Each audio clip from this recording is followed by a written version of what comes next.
Are you upset about what's going on in the world right now and you want to be involved, but you don't know where to start? If so, this video is for you.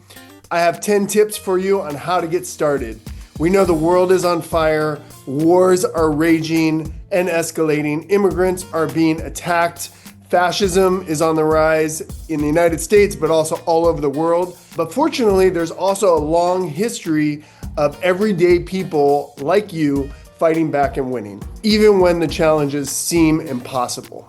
Welcome to the Base Building for Power YouTube channel. We're an international training organization. I'm your host, Harley Augustino. Our goal is to get as much free and accessible training out there. You can help us by liking, subscribing, or commenting. And check out the description for more resources. Getting started and getting connected to the fight. 10 tips for you. One is to think about what you want to fight for. This should not be too hard. Make a list. What are the issues that are keeping you up at night that you want to make a change in? Number two, once you know what you want to fight for, do some research. This is so easy these days. Let's say I want to fight for immigrant rights. I literally Googled what are some of the top immigrant rights organizations in the United States, and I get a huge list and a little bit of a description for each of them. So I go down this, I'm like, okay, well, hey, I like this one, United Me Dream, Youth-Led Immigration Advocacy Organization. So then I click on that. Most organizations should have a way to join them. So there it is, email, zip code, and I can get plugged in and find out about what this organization is doing. Now, you can plug into a bunch of different organizations. It's very easy to unsubscribe from their list when you want to get off. I would look, Google, find organizations that speak to you, and then get connected that way. The other way that you can get connected is by Mobilize. A lot of organizations use Mobilize as a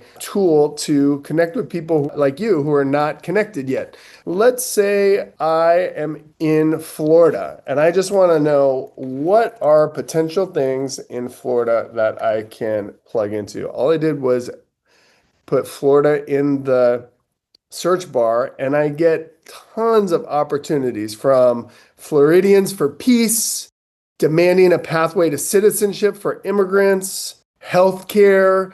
You could just go through these, and then let's say this healthcare petition drive, see the details. You can look at a ballot initiative, and here's a way for you to sign up. Those are two easy ways to just get connected and sign up. Number four, find a rally or a picket line. There's a lot of rallies going on. I like to find union picket lines that are happening in my area. You may want to look at your local labor council and find out what are the fights that are happening. Recently, I went to support some nurses that were on the picket line. I took a sign, I marched with them for a little bit. It was great to be around such fighting spirit.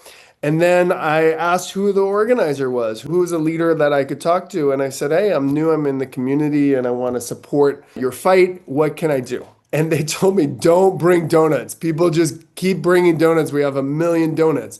But what we do need is we need more people on the picket line.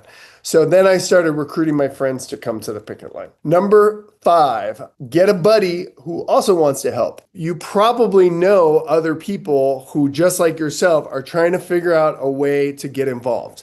And getting somebody that you can do some of these steps with is always the best. Organizing together is always the best way to organize. It builds community and also can build accountability.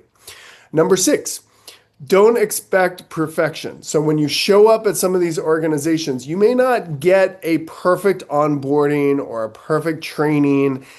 Organizations are dealing with a lot right now, a lot of lack of resources, cuts in resources, constant attacks on their organization's existence and communities.